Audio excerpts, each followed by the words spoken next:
Di kota Baghdad yang megah, tempat para pujangga, pedagang, dan penipu hidup berdampingan, terjadi suatu peristiwa yang menggemparkan. Di antara pasar yang ramai dan istana yang megah, tiba-tiba sebuah kabar membuat seluruh warga menahan napas. Seorang saudagar kaya kehilangan ribuan dinar akibat ulah pencuri profesional. Namun kali ini, bukan hanya harta yang hilang, melainkan juga harga diri sang saudagar.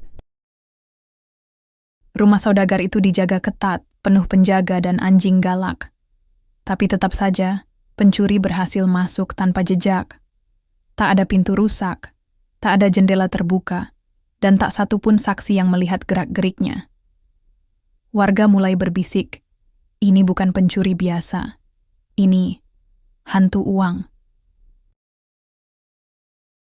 Saudagar itu, seorang pria berperut buncit dengan janggut keriting seperti ulat, tampak sangat gusar.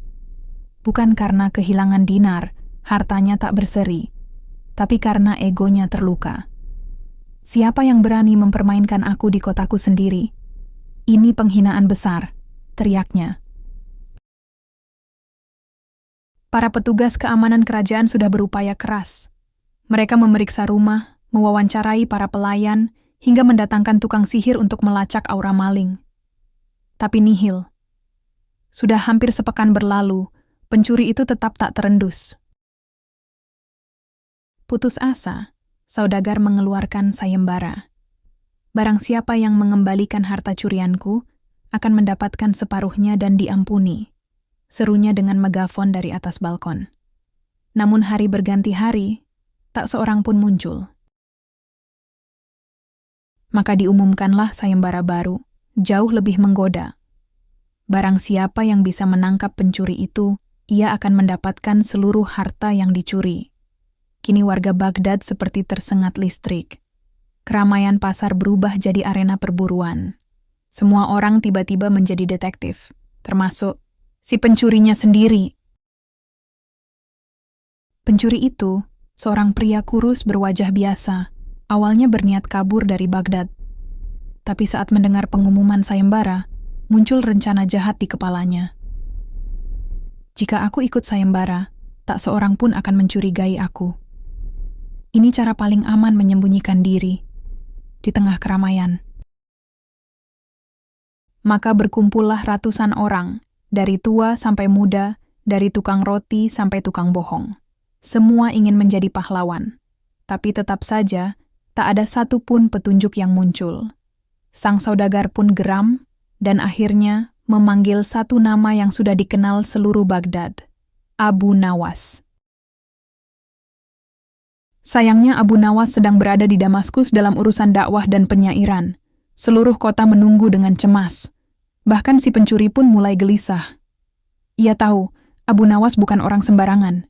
Ia bisa menguak rahasia hanya dari mimpi orang tidur.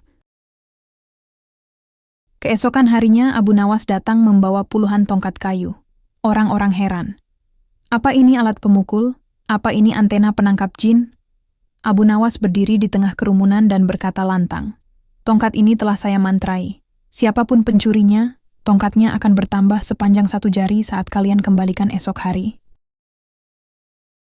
Semua orang pulang membawa tongkat.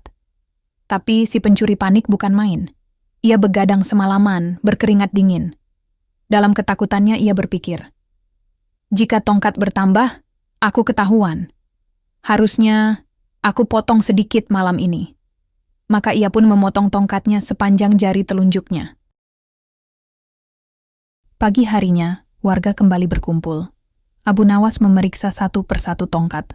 Ukurannya semua sama, kecuali satu. Tongkat si pencuri justru lebih pendek. Abu Nawas tertawa kecil. Yang lain jujur, tak menyentuh tongkatnya. Tapi hanya si pencuri yang takut tongkatnya bertambah dan memotongnya lebih dulu. Warga bersorak, pencuri tertangkap tanpa kekerasan. Sang saudagar lega, pencurinya bukan siluman. Dan Abu Nawas, sang pujangga licik, kembali membuktikan bahwa kecerdikan jauh lebih tajam dari pedang. Uang hasil curian itu dikembalikan. Namun, hadiah sayembara yang seharusnya menjadi milik Abu Nawas, ia bagikan seluruhnya kepada fakir miskin Baghdad. Karena pencuri mencuri dari rakyat lewat saudagar, maka biarlah hartanya kembali ke rakyat, ujar Abu Nawas dengan senyum penuh makna. Dan sejak hari itu, tidak ada pencuri yang berani bermain-main di Baghdad tanpa memikirkan satu hal. Bagaimana kalau Abu Nawas tahu?